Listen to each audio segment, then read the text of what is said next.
Hello everyone, I am प्रगति।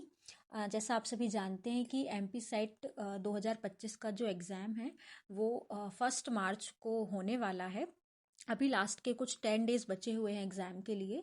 तो इस video में हम हमारा लास्ट 10 डेज़ का क्या प्लान हो सकता है इस एग्ज़ाम के लिए उसको डिस्कस करेंगे। और साथ ही हम जो पेपर अटेम्प्ट हमको कैसे करना चाहिए एमपी सेट का, उसके बारे में मैं कुछ अपना एक्सपीरियंस और स्ट्रेटेजी को शेयर करूँगी। तो बेसिकली इस वीडियो को हम 2 पार्ट में डिवाइड करेंगे। पहले पार्ट में हम लास्ट 10 डेज का प्लान क्या होना चाहिए उसे डिस्कस करेंगे, और सेकेंड पार्ट में हम पेपर को कैसे अटेम्प्ट करना चाहिए उसके बारे में डिस्कस करेंगे। तो चलिए शुरू करते हैं। ओके, सो जैसा आप सभी ऑलरेडी जानते हैं, एग्जाम में 2 पेपर होंगे, पेपर 1 और पेपर 2।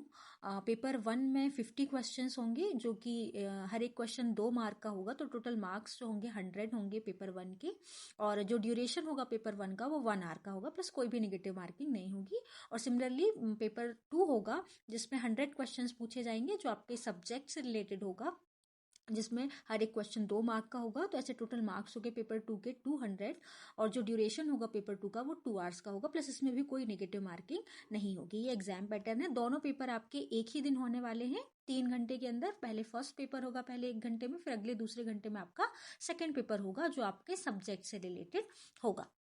पेपर जो है वो ऑफलाइन मोड में होगा, दैट इज ओएमआर सीट में आपका पेपर होगा। आपको दोनों पेपर के लिए एक ही ओएमआर सीट दी जाएगी। उसी के 2 पार्ट होंगे, जिसमें एक पार्ट में आपको पेपर 1 के आंसर्स करने हैं और उसी के दूसरे पार्ट में आपको पेपर 2 के आंसर्स करने हैं। आप बहुत ध्यान से ओएमआर सीट भरिएगा। पेपर 1 वाले पार्ट में ही पेपर 1 के आंसर्स लिखिएगा। उसमें हमें क्वेश्चन पेपर का नंबर भी भरना होता है और उसका सेट भी भरना होता है, तो आप ये बहुत ध्यान से भरिएगा। गलती होने के चांसेस होते हैं इसमें, तो ध्यान से भरिएगा। इसके अलावा पेपर 2 जो है आपका, उसमें 3 पार्ट होते हैं पेपर के, पार्ट 1, पार्ट 2 एंड पार्ट 3। अगर आपने पेपर को मैथमेटिकल साइंसेस से अप्लाई किया हुआ है तो आपको पार्ट 1 और पार्ट 2 करना होता है। और अगर आपने स्टैटिस्टिक्स दैट इज सांख्यिकी से अप्लाई किया हुआ है तो आपको पार्ट 1 और पार्ट 3 करना होता है। दैट इज पार्ट 1 जो है वो मैथमेटिकल साइंसेस और स्टैटिस्टिक्स दोनों के स्टूडेंट के लिए कॉमन होता है। साथ ही ओएमआर सीट में आपको एक ब्लॉक मिलता है, जिसमें आपको भरना होता है कि आपने मैथमेटिकल साइंसेस से अप्लाई किया हुआ है या फिर आपने स्टैटिस्टिक्स वाले पार्ट को अप्लाई किया हुआ है। तो ये सारी चीज़ें आप बहुत ध्यान से भरिएगा, इसमें गलती होने के चांसेस होते हैं। तो इसका एक बार आप प्रैक्टिस भी कर देख लीजिएगा। अगर आपको डमी ओएमआर सीट मिल जाती है गूगल वगैरह में तो आप उसे देख सकते हैं। जैसा हमें पता है कि जो एमपी सेट का एग्ज़ाम है वो एक क्वालिफाइंग एग्ज़ाम है। दैट इज़ आपको इसको सिर्फ क्वालिफाई करने की ज़रूरत है। You don't need to be a topper, you only need to clear the cut off. तो ये बात हमें अपने दिमाग में रखनी कि हमें बस कट ऑफ को क्लियर करना है। हमें कोई टॉपर बनने की ज़रूरत नहीं है कि 100% क्वेश्चन हमारे करेक्ट होंगे तभी हम एग्जाम को क्वालिफाई कर पाएंगे, ऐसा कोई नीड नहीं है। तो इसके लिए हमें इसका कट ऑफ का नॉलेज होना ज़रूरी है। दैट इज हमें कितने मार्क्स एटलीस्ट लाने पड़ेंगे, ये बेसिकली पहले से हमारे माइंड में क्लियर होगा तो हम एग्जाम में अच्छा परफॉर्म कर पाएंगे। और हमें अपना गोल पता होगा कि हमें इतने क्वेश्चंस करने ही हैं। तो हम चलिए कट ऑफ डिस्कस कर लेते हैं कि कट ऑफ क्या गया था लास्ट ईयर्स में और अभी कट ऑफ क्या जाने के चांसेस हैं। तो एमपी सेट 2022 में अनरिजर्व्ड का जो कट ऑफ गया था वो 174 मार्क्स गया था। ईडब्ल्यूएस का 152 मार्क्स, ओबीसी का 152 मार्क्स और एससी का 140 मार्क्स और एसटी का 130 मार्क्स कट ऑफ गया था। सिमिलरली एमपी सेट 2024 में अनरिजर्व्ड का 180 मार्क्स कट ऑफ गया था, ईडब्ल्यूएस का 154 गया था, ओबीसी का 156 मार्क्स गया था, एससी का 144 मार्क्स और एसटी का 130 मार्क्स गया था कट ऑफ। तो जैसा हम पैटर्न देख सकते हैं 2022 और 2024 में कुछ 6 मार्क्स का कट ऑफ ऊपर गया था। तो अभी भी हम यही एक्सपेक्ट करेंगे कि 2025 में 8 to 10 मार्क्स का कट ऑफ जो है वो इंक्रीज करेगा।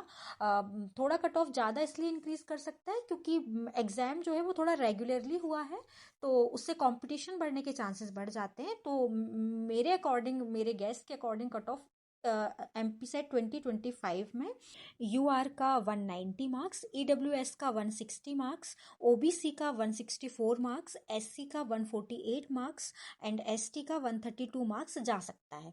सो बेसिकली ये जस्ट एक गैसिंग है, एग्जैक्ट जो कट ऑफ का आइडिया है वो पेपर को देखकर पता चलता है, पर ये गैस हम इसलिए लगा रहे हैं ताकि हम अपने माइंड में ये थोड़ा अपना बेंचमार्क सेट कर पाए कि हमें इतने मार्क्स लाने हैं। तो ये जस्ट वो वाला कट ऑफ का गैसिंग है, बाकी एक्चुअल जो कट ऑफ है वो पेपर को देखकर पता चलता है कि पेपर का डिफिकल्टी लेवल क्या था। ओके, सो अगर आप अनरिजर्व्ड कैटेगरी से बिलोंग करते हैं तो पेपर में हमारा टारगेट होना चाहिए एटलीस्ट 190 मार्क्स लाने का। दैट इज आपको दोनों पेपर में मिलाकर 95 प्लस क्वेश्चंस करेक्ट करने होंगे। तो पेपर 1 में हमें at least 30 to 35 plus questions correct करने होंगे और पेपर 2 में आपको 60 to 65 प्लस क्वेश्चंस करेक्ट करने होंगे। सो अभी आप इतने समय से पढ़ते आ रहे थे, पेपर 1 के लिए भी आपने पढ़ा होगा, पेपर 2 के लिए भी पढ़ा होगा।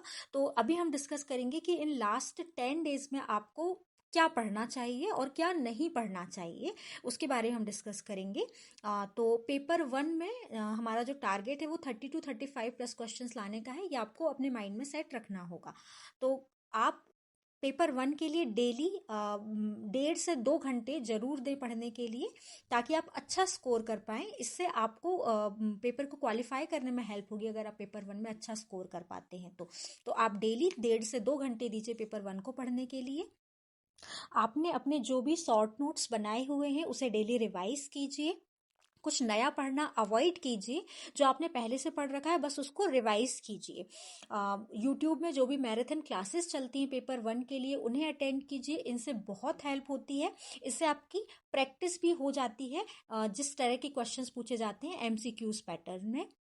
उसके अलावा आप प्रैक्टिस के लिए पीवाईक्यूज को ट्राई कीजिए। पीवाईक्यूज में आप एमपी सेट में जो प्रीवियसली जो एग्जाम हुए हैं उनके क्वेश्चन पेपर को लगा सकते हैं। उसके अलावा यूजीसी नेट के जो प्रीवियस ईयर के क्वेश्चन पेपर्स हैं आप उन्हें लगा सकते हैं। इस प्रकार से आप पेपर 1 को प्रिपेयर कर सकते हैं।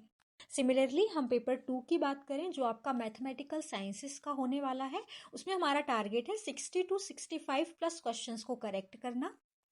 इस पेपर को प्रिपेयर करने के लिए सबसे मेन इंपॉर्टेंट बात जो है वो है don't study new topics. New topics को पढ़ने का बिल्कुल ट्राई मत कीजिए, न्यू टॉपिक को पढ़ना अवॉइड कीजिए। ओनली रिवाइज योर नोट्स, जो आपने पहले से पढ़ रखा है उन चीजों को रिवाइज कीजिए ताकि आप एग्जाम में कोई भी चीज ना भूलें, आपके सारे कॉन्सेप्ट क्लियर हो, सारे फॉर्मूले आपको अच्छे से याद होने चाहिए। जो भी रिजल्ट्स हैं उन्हें बार बार पढ़िए ताकि आप उन्हें ना भूलें। आप क्वेश्चन की प्रैक्टिस भी करेंगे तो प्रैक्टिस के लिए आप पीवाईक्यूज लगा सकते हैं, जिसमें आप एमपी सेट के जो प्रीवियस ईयर के क्वेश्चन पेपर अवेलेबल हैं, 3 इयर्स के पेपर अवेलेबल हैं, 2017 का, 2022 का और 2024 का। उसके अलावा आप एमपी में जो असिस्टेंट प्रोफेसर का जो एग्जाम हुआ था उसमें इन सिलेबस से रिलेटेड जो क्वेश्चंस आए थे, जो क्वेश्चंस पूछे गए थे, आप उन्हें भी जरूर देखिएगा क्योंकि वो क्वेश्चंस रिपीट भी हो जाते हैं कई बार। तो आप असिस्टेंट प्रोफेसर के पेपर में जो आपके सिलेबस से रिलेटेड जो क्वेश्चंस थे उन्हें भी देखिएगा। उसके अलावा जो अदर स्टेट्स में जो सेट के एग्जाम होते हैं उन क्वेश्चन पेपर को भी आप प्रैक्टिस के लिए फॉलो कर सकते हैं। तो रिवीजन करने का एक और बेस्ट तरीका ये हो सकता है, जैसे आप थ्योरी अकेले पढ़ते हैं तो उससे बेटर तरीका ये होता है कि आप प्रीवियस ईयर के पेपर्स लगाएं, जो भी पेपर आपके पास है उसमें आपको जिन भी क्वेश्चन में प्रॉब्लम आती है आप उसका थ्योरेटिकल पार्ट देखें तुरंत कि ये पेपर ये इससे रिलेटेड क्या थ्योरी है। उससे आपको अपने फ्लॉज भी पता चलते हैं कि आपको किस टॉपिक में प्रॉब्लम हो रही है, आपका किस टॉपिक का कॉन्सेप्ट क्लियर नहीं है। क्योंकि जब हम थ्योरी पढ़ते हैं तो हमें लगता है हमारी सारी चीजें क्लियर है, पर जब हम क्वेश्चन में अगर कहीं फंसते हैं तो उससे हमें हमारा फ्लॉ पता चल जाता है कि इस टॉपिक में हमें ज्यादा दिक्कत हो रही है, तो हम उसे तुरंत अच्छे से स्ट्रांगली प्रिपेयर कर सकते हैं। तो ये भी तरीका है रिवीजन का, तो आप इसे ट्राई कर सकते हैं। उसके अलावा यूट्यूब में कुछ आपको प्रैक्टिस क्लासेस भी मिल जाएंगी, आप देखिएगा। जो मैथमेटिकल साइंसेस के लिए आपको प्रिपेयर कराते होंगे उन क्लासेस को अटेंड कीजिए, उससे आपको न्यू क्वेश्चंस देखने को मिल सकते हैं, तो वहां से भी आपकी अच्छी तैयारी हो सकती है। तो ये आपको बेसिकली फॉलो करनी चाहिए चीजें पेपर 2 को प्रिपेयर करने के लिए। लास्ट 10 डेज में ज़्यादा आप डिस्ट्रैक्ट ना होइए कि हम ये नए टॉपिक पढ़ लें, वो नए टॉपिक पढ़ लें, उससे कोई फ़ायदा नहीं होता है। आपने जो अभी तक पढ़ा हुआ है बस उसे ही अच्छे से रिवाइज कीजिए और क्वेश्चंस लगाइए, जिससे आपका क्वेश्चन पेपर में आप जल्दी से क्वेश्चंस को लगा पाएँ। क्वेश्चन की भी प्रैक्टिस करना ज़रूरी है, तो उसे भी आप लोग ज़रूर क्वेश्चन लगाया करें डेली। तो इन चीज़ों को आप फॉलो कर सकते हैं। इन चीज़ों के अलावा दोनों ही पेपर के लिए आपको मॉक टेस्ट भी लगाने चाहिए। मॉक टेस्ट भी बहुत ज़रूरी होते हैं पेपर को प्रिपेयर करने के लिए। पेपर 1 के लिए तो आपको बहुत से मॉक टेस्ट अवेलेबल हैं। आप पेपर 1 के लिए उन मॉक टेस्ट को ज़रूर लगाइए, जिससे आप एक टाइम बाउंड के अंदर क्वेश्चन पेपर को सॉल्व करना सीख सकते हैं कि आपको किस क्वेश्चन में कितना टाइम देना है, वो आपके हैबिट में आ जाएगा। बट पेपर 2 जो हमारा मैथमेटिकल साइंसेस का पेपर है, उसके मॉक टेस्ट उतने अवेलेबल नहीं है, तो आप उसके लिए कोई भी सेट एग्जाम का जो प्रीवियस ईयर का क्वेश्चन पेपर है जो आपने अभी तक नहीं देखा है, उसे मॉक टेस्ट के फॉर्म में लगाकर देख सकते हैं, उसको ट्राई कर सकते हैं। अब हम लास्टली डिस्कस करते हैं how to attempt question paper. Okay, so किसी भी एग्जाम को क्वालिफाई करने के लिए आपने क्या पढ़ा है, उसके अलावा आप क्वेश्चन पेपर को कैसे अटेम्प्ट करते हैं, ये एक बहुत इंपॉर्टेंट रोल प्ले करता है।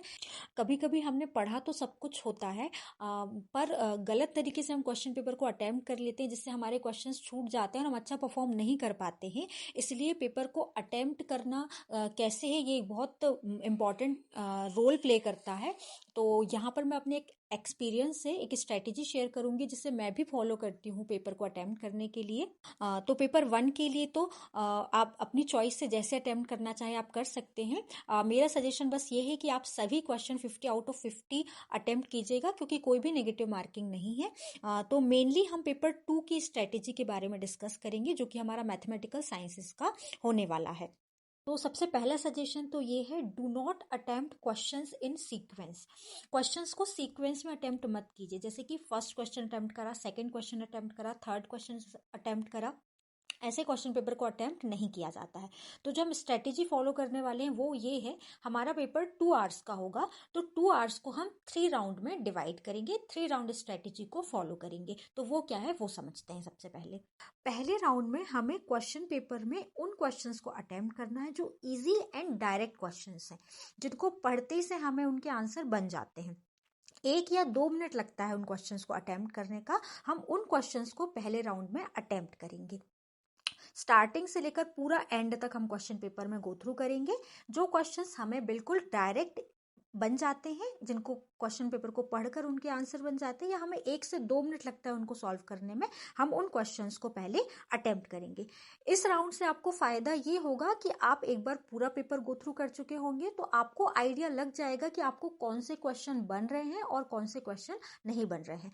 ऐसे क्वेश्चंस जो आपको थोड़ा कैलकुलेशन में टाइम लेंगे पर आपसे बन जाएंगे, आप ऐसे क्वेश्चंस को मार्क करके रख लीजिए फर्स्ट राउंड के दौरान ही। पर फर्स्ट राउंड में हमें उन क्वेश्चंस को अकेले अटेम्प्ट करना है जो हमसे डायरेक्टली 1 से 2 मिनट में बन जाते हैं। तो फर्स्ट राउंड आपका 40 to 45 मिनट्स में कंप्लीट हो जाना चाहिए। इस टाइम आप कुछ क्वेश्चंस को अटेम्प्ट कर चुके होंगे। फिर हमारा स्टार्ट होता है राउंड नंबर 2। तो राउंड नंबर 2 में हमें उन क्वेश्चंस को अटेम्प्ट करना है जो कि थोड़े मॉडरेट लेवल के हैं, जिनका डिफिकल्टी लेवल जो है वो मॉडरेट है, और कैलकुलेटिव क्वेश्चंस हैं। 2 से 4 मिनट लगते हैं जिन क्वेश्चंस को हमें करने में, थोड़ा कैलकुलेशन वाले क्वेश्चंस हैं। हम उन क्वेश्चंस को अटेम्प्ट करेंगे अपने सेकेंड राउंड में। इस राउंड को कंप्लीट करने में हमें 60 to 65 मिनट्स लगने चाहिए। इस राउंड में हम उन सभी क्वेश्चंस को कर लेंगे जो हमसे बन जाएंगे, जिनका हमें सोल्यूशन आता है उनको हम कर लेंगे। फिर लास्टली बचता है राउंड नंबर 3, जो आपका 10 to 15 मिनट्स का होगा। उसमें आपको सिर्फ उन क्वेश्चंस को अटेम्प्ट करना है जिनके आपको आंसर्स नहीं आते हैं, जिनका सोल्यूशन आपको नहीं आता है। आप उनमें थोड़ा गैस लगाएंगे। गैसिंग हम लगा सकते हैं क्योंकि पेपर जो है हमारा वो, उसमें कोई भी नेगेटिव मार्किंग नहीं है, तो हमें थोड़ी कैलकुलेटिव गैसिंग लगानी है। दैट इज ऐसे क्वेश्चंस को पढ़कर आपको लगता है कि कौन सा आंसर ज़्यादा एक्यूरेट हो सकता है, सोच समझ कर गैसिंग लगानी है। आप थर्ड राउंड में उन गैसिंग को लगाएंगे। तो ऐसे हमें 3 राउंड में पेपर को अटेम्प्ट करना है। अगर हम 1 बाय 1 पेपर को अटेम्प्ट करेंगे तो ऐसा हुआ, मान लो कि पहला क्वेश्चन जो है वो इजी है, सेकंड क्वेश्चन थोड़ा डिफिकल्ट है, पर आप दूसरे क्वेश्चन में आप अटक गए, आपको 5 मिनट लग गया, तो उससे क्या होता है, हमारा पेपर के अंदर जो है कॉन्फिडेंस लो हो जाता है, क्योंकि हम स्टार्टिंग के क्वेश्चन में अटक गए और पता चला टाइम भी खत्म हो गया और हम पूरा पेपर को एक बार देख भी नहीं पाए। तो ऐसे अगर आप इस 3 राउंड स्ट्रेटेजी को फॉलो करते हैं तो आप टाइमली पेपर को तो आप पूरे पेपर में जो इजी क्वेश्चन है उन्हें भी कर पाएंगे और पूरा पेपर भी अटेम्प्ट कर पाएंगे। तो ये मेरा सजेशन है, आप इसको किसी मॉक टेस्ट में फॉलो करके देखिएगा। मॉक टेस्ट को लगाते समय आप इस स्ट्रेटेजी को फॉलो करके देखिएगा। अगर ये आपको बेनिफिट करती है तो आप इसे मेन एग्जाम के अंदर फॉलो कर सकते हैं। मैं ऐसी स्ट्रेटेजी को फॉलो करती थी तो मैंने अपने एक्सपीरियंस से आपके साथ शेयर किया है। आप बस ट्राई करके देखिएगा, अगर आपको इससे बेनिफिट होता है तो आप अपने एमपी सेट के एग्जाम के अंदर इस स्ट्रेटेजी को फॉलो कर सकते हैं। लास्टली, अब एग्जाम पास में आ चुका है तो थोड़ा डर लगना कि क्वालिफाई होगा या नहीं होगा नेचुरल है, ऐसा सभी को लगता है। बट आप खुद पर बिलीव रखिए, आपने इतने दिनों तक मेहनत की है, आपको डेफिनेटली उसका फल मिलेगा।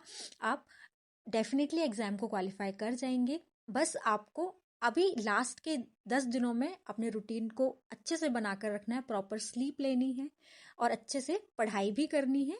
ज़्यादा स्ट्रेस नहीं लेना है, आपने इतने दिनों तक मेहनत की है, आप डेफिनेटली एग्जाम को क्रैक करेंगे।